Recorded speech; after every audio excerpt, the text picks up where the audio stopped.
Welcome to our podcast. Welcome to our podcast. Welcome to our podcast. What a day. What do we get up to today? Today is day 3 of me committing to waking up between 6 and 7. And while this isn't like a new thing, it's not in my comfort zone, especially that I don't necessarily like have to be anywhere or clock in. It feels really good. It's also day 3 of us doing 10 minutes of abs for the rest of the year, and day 1 of my training or our training for I'm running a 25K and you're running a 50K. In Finland. In a few months. Yes. Today is a wonderful day. Yes, beautiful Tuesday, and it rained. It's been raining. Our run was quite dry. It was dry. It was good. Yeah. I'm really proud of you. Thank you. I love how you showed up for that because it's so easy to say no to training outside when it's weather isn't perfect. Yeah, but I think like having these other things have created that momentum really helped. Yay us for creating the momentum. Oh. So what are we doing here today? We decided it was time to let you in on the behind the scenes of Jeff and Ruby and share with you some of our journey. Yeah, a lot of people have actually asked and reached out and been curious about the move to Portugal. We moved to Portugal, and it's not that simple. So we're going to unpack it for you guys. And it is, though. And it is. Will you unlock your phone so I have the questions? Yeah. Thanks. We got some questions. We're going to interview each other. And I want to preface this by saying that back in 2022, I didn't know where I was going to live, and then I came to visit Portugal. And I'm very much a person who follows their heart. I'm very much a person who is, especially at that time, tuning into what's a place that's calling me as much as I want it.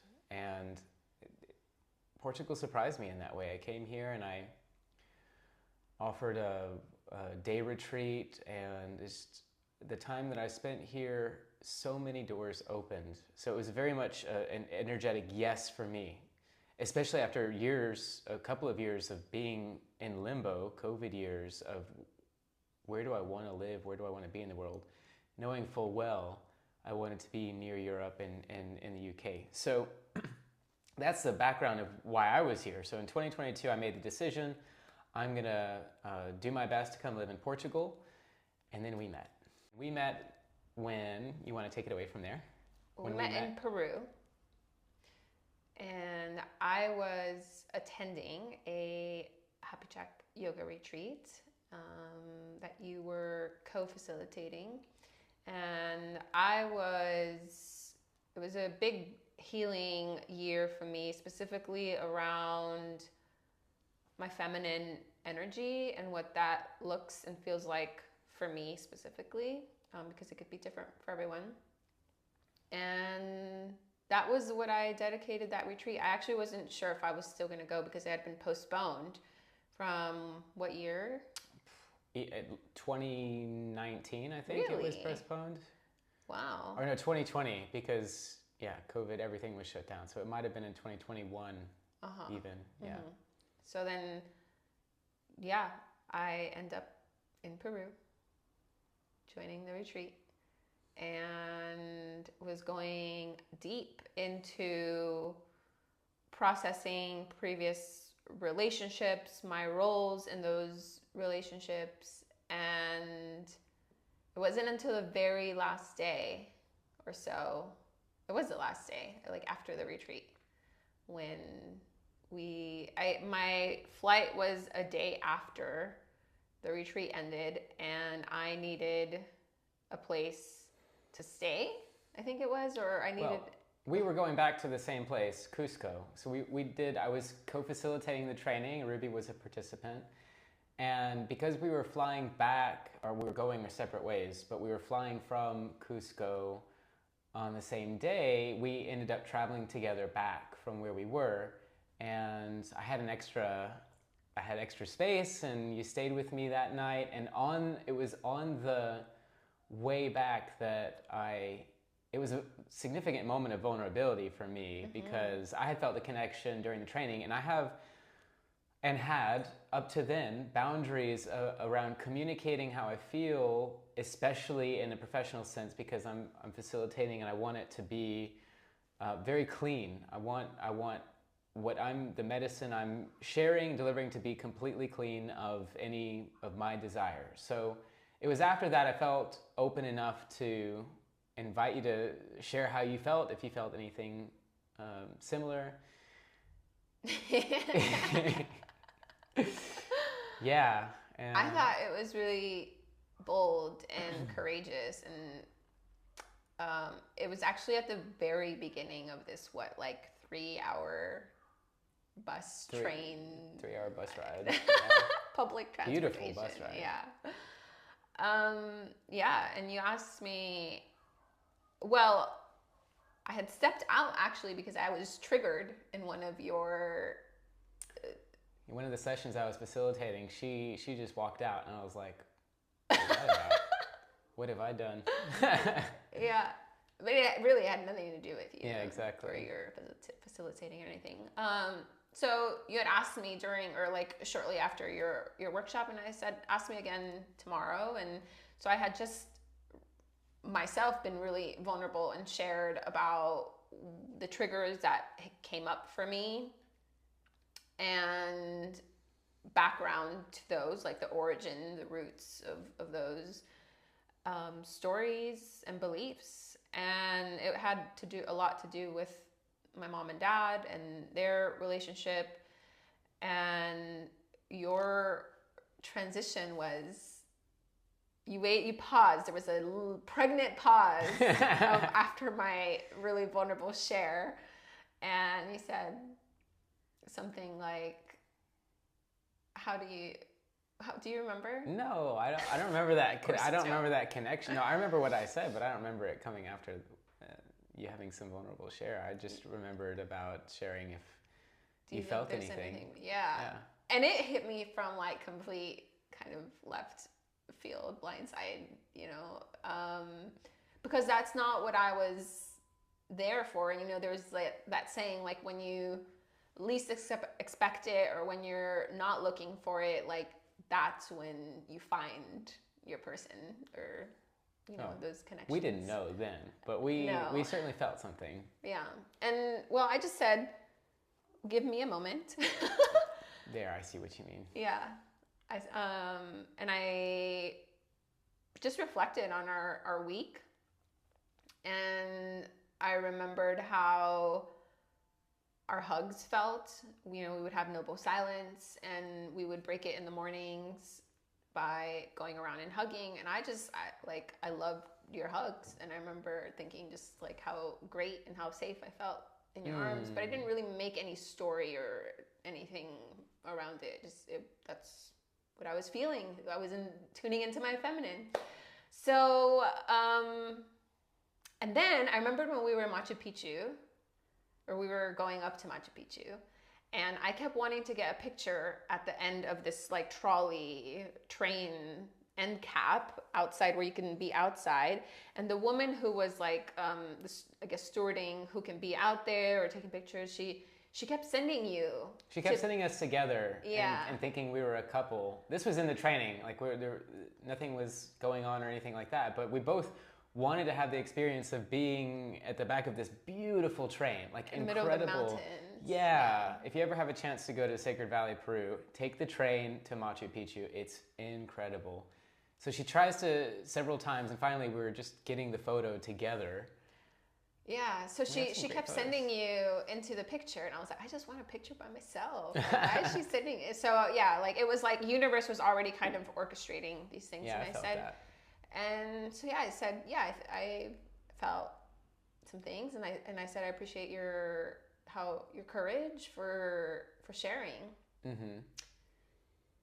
So we got to that point, and the next day, where was I flying to? To Washington. I was going back to Georgia to go to Washington D.C. to get myself situated for my residency permit here in Portugal. I explained all this to her, and she's going back to LA. So that's the birth of our long distance relationship. We stayed in touch, and then not too long after, I came and we visited each other. So where these questions start is embarking on a long distance relationship, knowing from the beginning that we were going to be at a long distance situation. So I want to ask you this first question.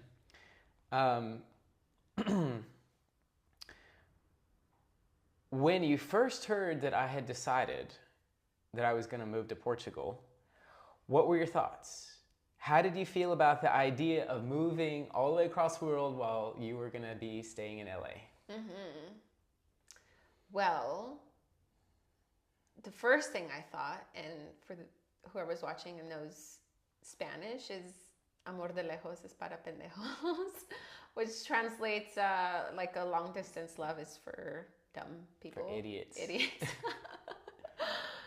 And yeah, I mean, then along with that came all of these other stories and beliefs around like kind of worst case scenario thinking. And I experienced that, you know, that one night before you flew back to Georgia and immediately to DC to turn in your application for Portugal and me to LA. And I shared that with you.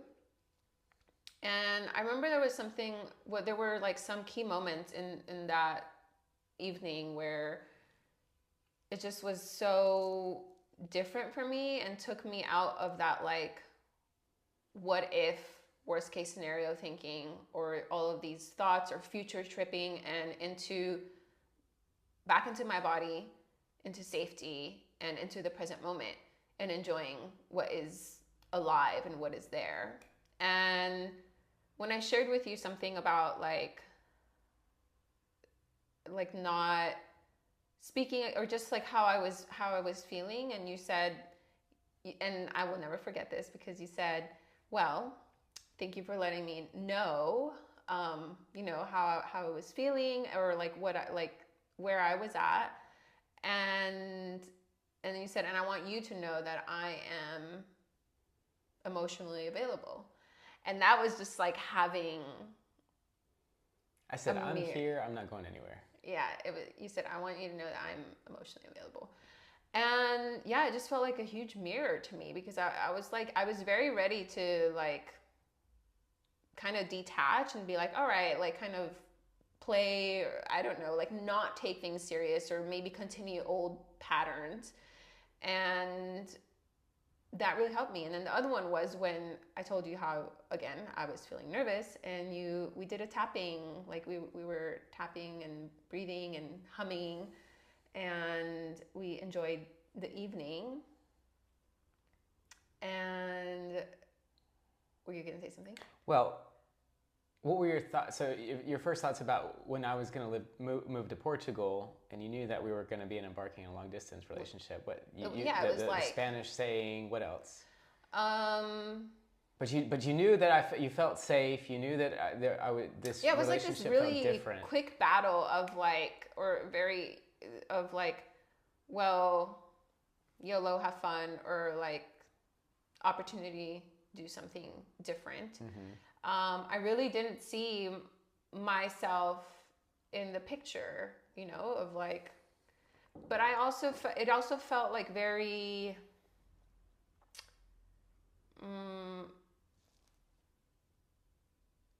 like what's gonna hurt, what's gonna cost, like the risk felt, I guess, maybe low, or does that make sense? Felt safe or felt okay? Yeah, like, okay, let's find out. Like, and especially just that, and that's why I shared those examples, because it was like, it was already like in practice of like how we're navigating what is coming up. Mm-hmm. Yeah, exactly. I see that. Yeah. Number two, the question is, what was your experience like living in a long distance relationship for over a year, and how did you navigate the challenges that came with it? Okay. well, from that point, we stayed long distance for a year before we decided to make our life in Portugal. And we're going to build up to that, of course. And what was that experience living? Yeah. So my experience in that, one, we are 8 hours apart. So it's not that like it's long distance in the same state or same country. We were long distance both physically and temporally even. And so for me, the most important thing was to stay open.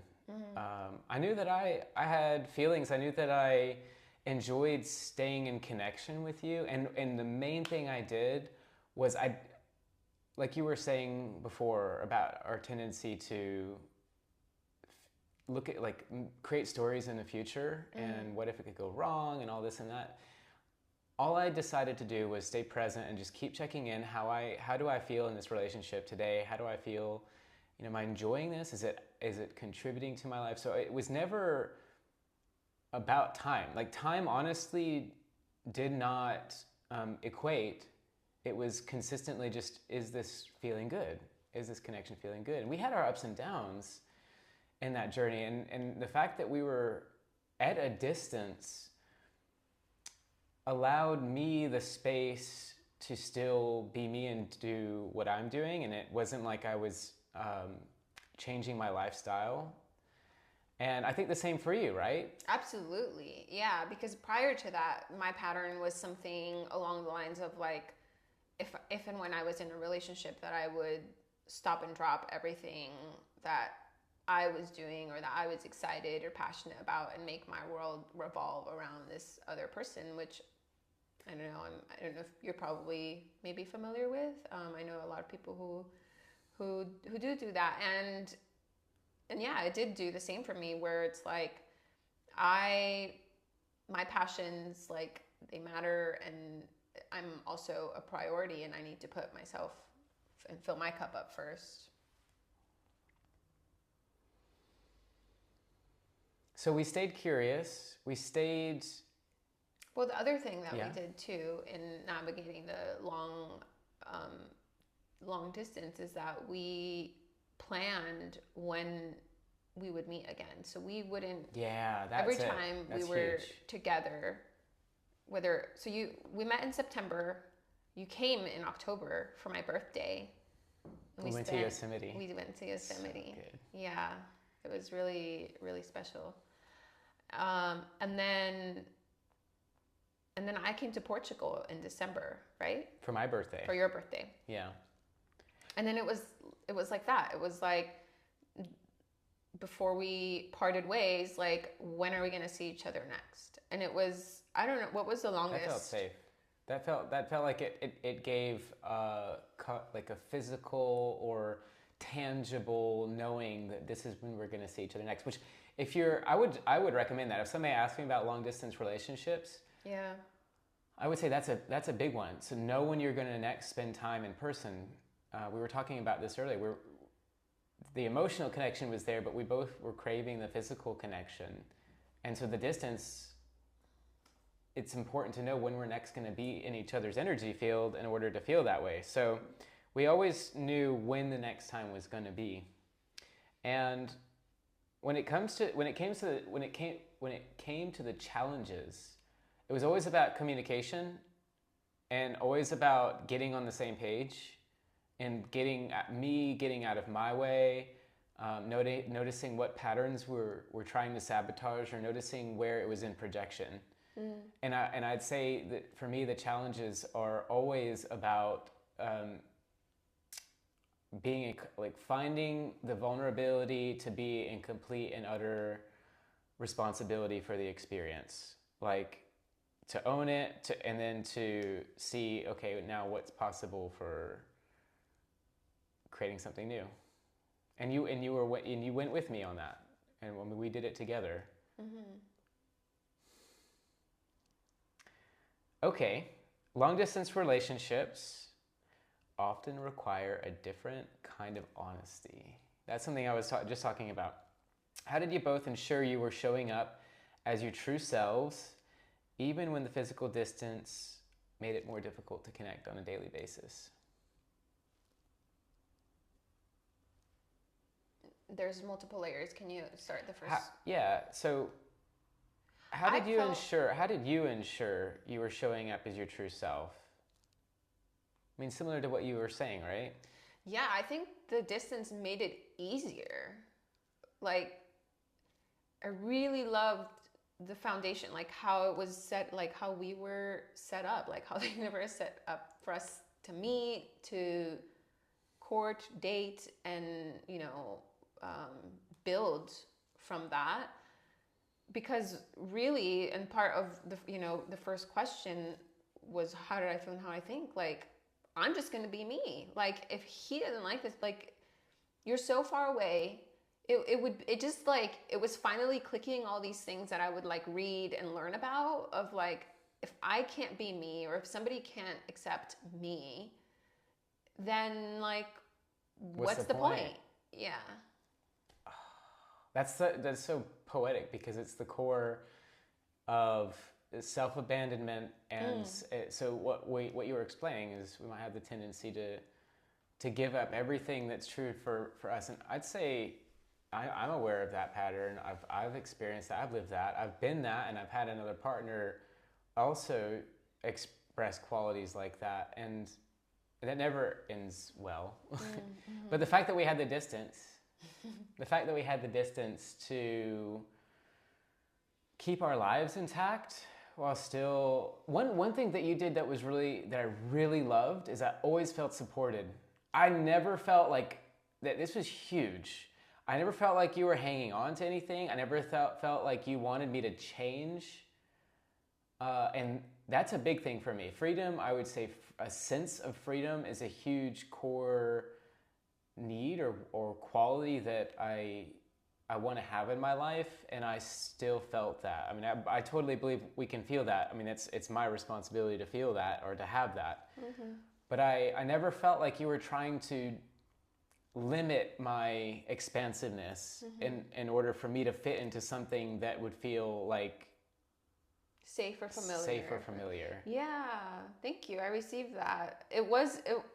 I remember thinking, I mean, like, going back, like I said, it was just set up so perfectly. Like, in the fact of that you were going the very next day to put in your application, and here comes little old me. Like, who am I to be like, don't put your application, or I hope you don't get it, or something like that. Like, right, exactly. It could have been so easy to just be like, no, don't do it. Come.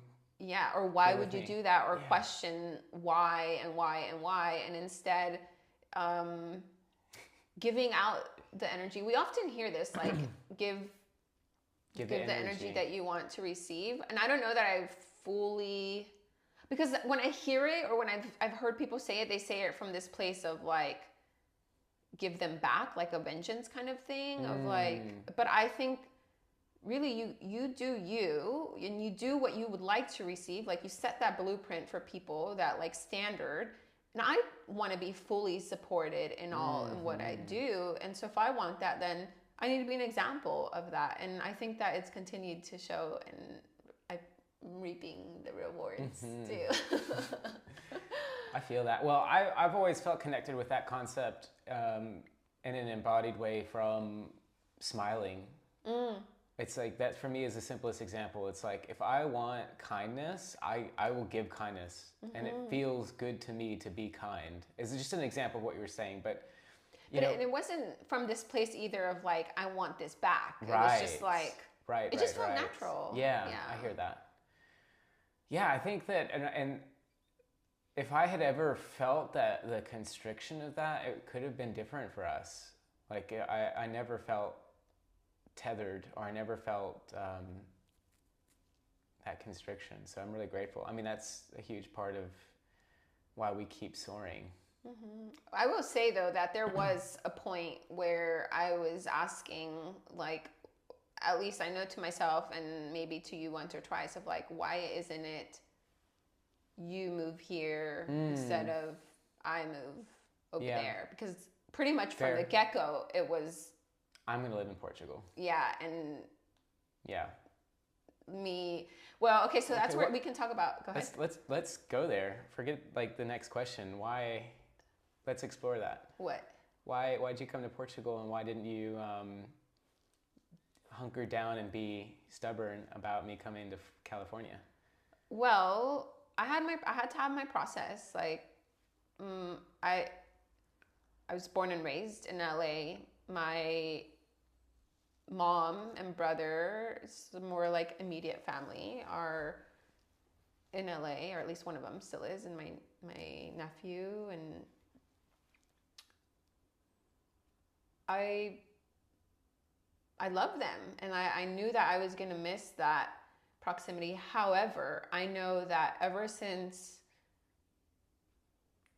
before I graduated college, that I wanted to have like a gap year, or what in the UK or in Europe it's called a gap year.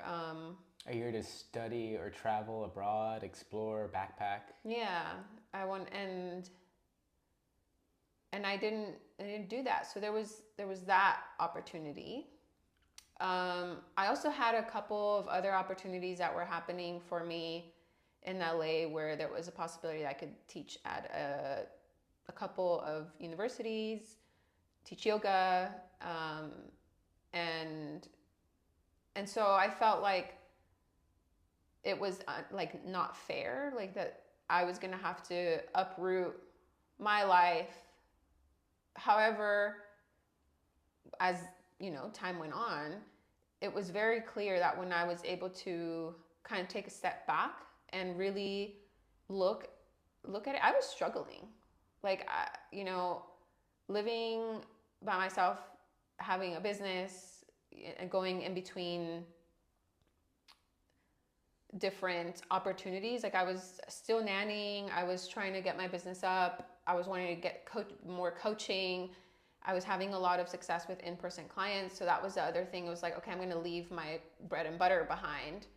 And we had to have a wonderful conversation around like, hey, like, okay, if I'm moving, like, obviously I have some money saved, but I'm also going to need financial support. And that for me was very, very hard to, because I was raised by a single mother, and who thought and believed, and like, you know, she tried to instill in me of like, you never depend on a man, like you always have a backup plan or something like that, you know. So it was a lot of dismantling and unlearning of things that I saw, and was told. And even with that too, it was like when we talk about the part of the challenges was, there was all these things of like, you're in a female dominated industry, and I needed to be okay with like learning to trust myself and to trust you, and that helped me see the places where I was like we said earlier, like abandoning myself. So anyways, back to how I'm here now. So I looked at it like I was struggling, or like just making ends meet in LA. The opportunities that I thought that I was kind of like hoping for, or like one of the reasons for me staying, didn't happen, and like I was okay with it. So when I really tuned into it, was like, okay, it really felt like my life in LA, or my chapter there, was coming to a close, and coming to Portugal just felt really open and expansive, even though I didn't know what like the next step. Like maybe I just needed to keep taking one more and one more. So do you want to take us to? Yeah, so the question here that we have, which you were getting there, at what point did you feel like the long distance aspect of a relationship was no longer sustainable? Yeah. And that moving forward,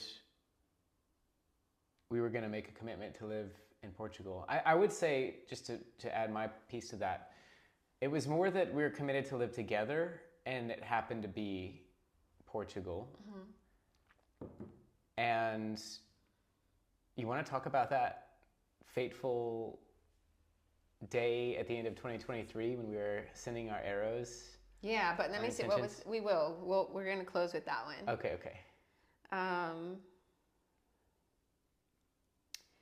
Well, you were better at noticing when it was like the pattern where it was like, I don't know, what was it, after like 6 weeks or something? It was too much. Being apart. What would happen? We'd have. It was a trip being long distance. It was really a trip. Like, we'd have our Goldilocks moments. We'd have our like small blooms of really love, like just beautiful love and connection when we would visit each other. And then when we would... I want to add to that. I want to... Okay, so go. are you talking about the friction that may be at the beginning of that? Yeah. We would have some friction at the beginning. Yeah. Of adjusting to being in each other's space. Mm-hmm. And then when we would leave, and this is the part where we were calibrating, we always knew when we would be together. Of course, there's like some logistics that go into that when and what we got going on in our lives. But I would notice that after about a month, between 1 month and 2 months, which is around the longest that we would spend apart, there would be this lull or like this deterioration or this friction where it just didn't feel that good for either of us, and it was like manifesting. Yeah. Well, okay, so there's also the part that at that point in time I was working at a studio, and I was working Hard. 8 a.m. to 4 p.m. Yeah. Something like that. And I was like booked with clients, and 8 a.m. in California is really tough to make time for us to connect. 3 p.m. for you. Yeah. So it was like, sometimes I would call you before work, and that would feel okay. But then it would, like, too much of that would then feel like I don't have the space, like my space to create my center and to go on about my day. And then it was like we would then have, when it was my lunchtime, it was like, you're about to get ready to go to bed here. Because by the time I got off work, it was like midnight or something here, or close to midnight. So that added like another layer. Yeah, to that. That was a layer of just our own experience and the energy, like that could be a bit draining to figure out that.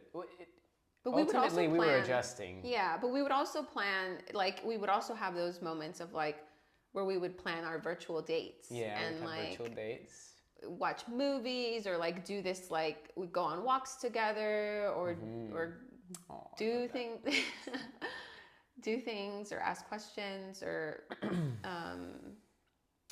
But I would have these moments of like, okay, what are we doing? Why are we even doing this? Yeah.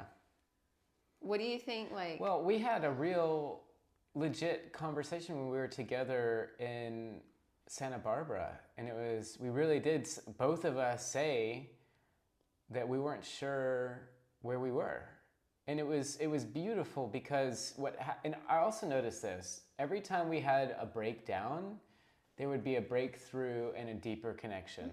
Every time we went there and we crossed the bridge, and we needed to be like raw and vulnerable, like it required that. And in Santa Barbara, there was friction and it was uncomfortable, and finally we got to the place where it's like you shared that you weren't sure if this was the right thing, and I said I also feel that. I mean, I don't know, but I still felt like even in that moment it was interesting, because in honoring that, we gave ourselves permission to think and feel that way, that it doesn't mean it's the end of the relationship. But ultimately, I feel like that brought us even closer together. It was amazing how that brought us together. It was like we went to the depths in that moment. We were willing for it to be unraveled, and we found ourselves even stronger than ever.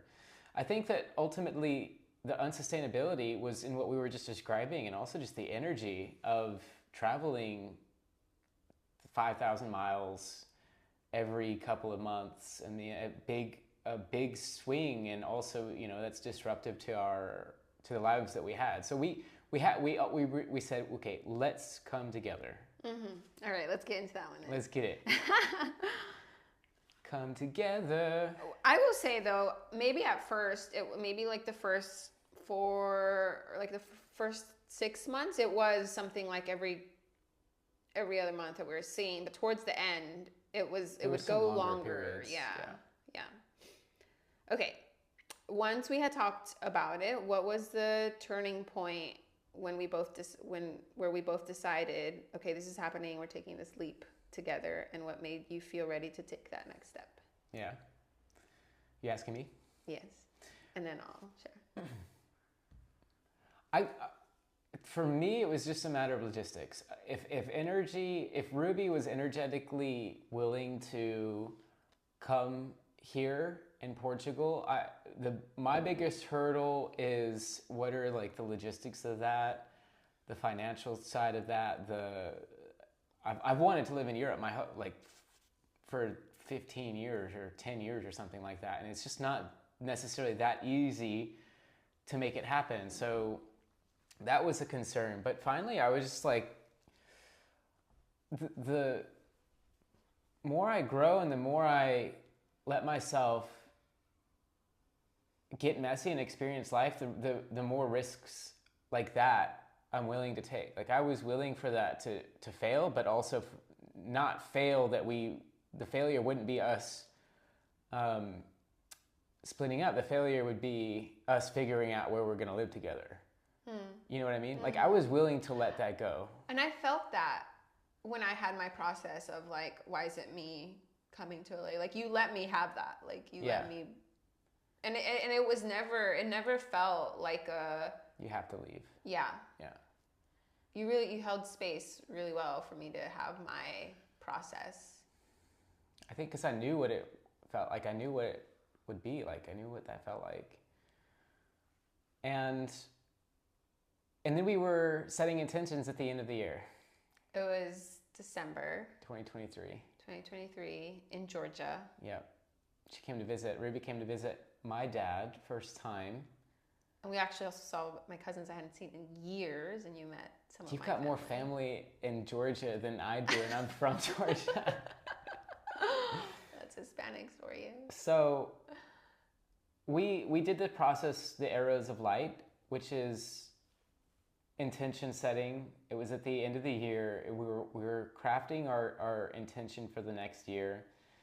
And that's when we sent it out. We cultivated the energy of it's going to happen, and we did it. Yeah, it was on that call where I think both you and I shared like my goal, or my most audacious goal. If there's one thing I'm going to do this year, it's for me to move to Portugal.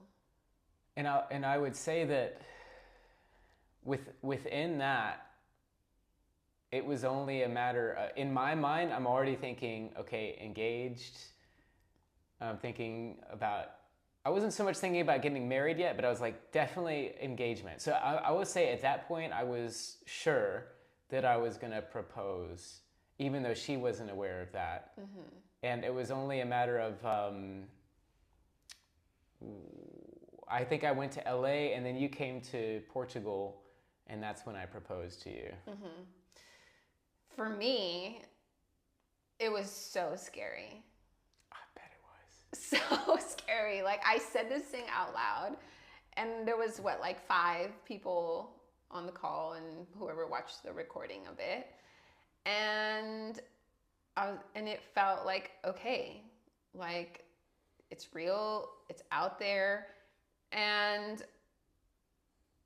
it could very well be like, it was like, I really felt this difference in those moments, like, when you say something, but you don't really follow through, or you're too scared to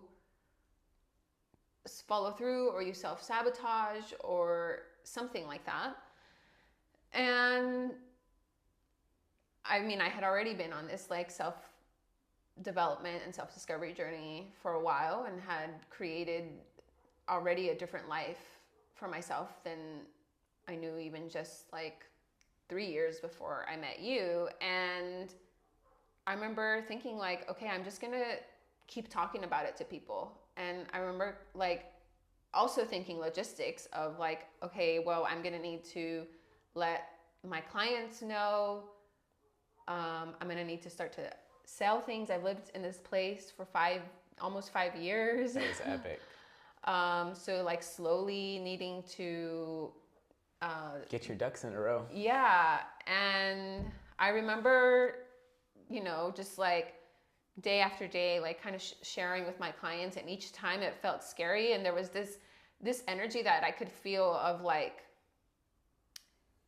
we'll see if she does it, like we'll see if she walks the walk, or like is she just talking, is she just like, and yeah, like if there's one thing I could say when you're creating something new is like talk about it and move as if it's like there's no other, like this is happening and this is a direction. And I think that whole journey was like, so powerful in cementing that for me on a new level, and like being able to continue to embody that and bringing those that wisdom into the way that I move in friendships and relationship, in business. Yeah, of like, I'm moving to Portugal. I don't know how. I didn't even know when I would tell my clients and they would tell me when, and I would just be like, this spring, like yeah. And then I would like, whenever we would have our calls, when I would tell you like, I need a date. Oh yeah, well on my side, I was like, well, I knew that I was going to propose, and I just was. I wanted things to.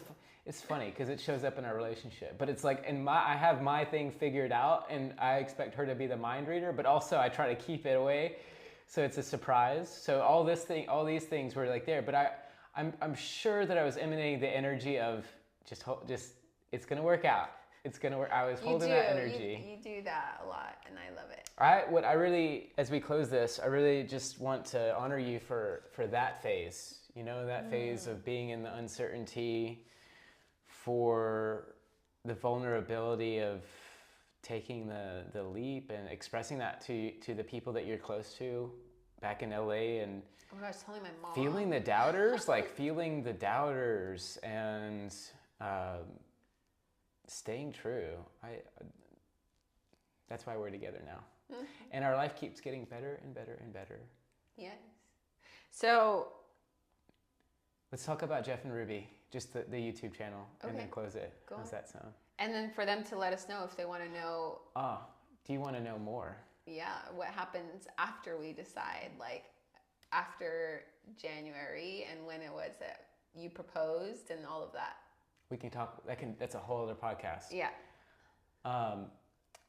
I'll say that when we got here, we played around with different podcasts. We played around with different things of creating together. And finally, we got to Jeff and Ruby, creating the YouTube channel, where it felt authentic to both of us, some yin yoga and healing sound bowls in a bite-sized way. So I'm assuming most people that watch this are also familiar with our Jeff and Ruby YouTube channel. So I hope you keep enjoying that and watching like how we continue to find our unique way of sharing. We're just getting started. That involved. Yeah, baby. We're just getting started. Thank you for tuning in. I'd love to know, if you would want to hear the rest of the story, and if you resonated with any of this, and if you want to share, that would be great. And like it and subscribe, and we'll see you in a practice or in our next podcast. Thank you. Thank you.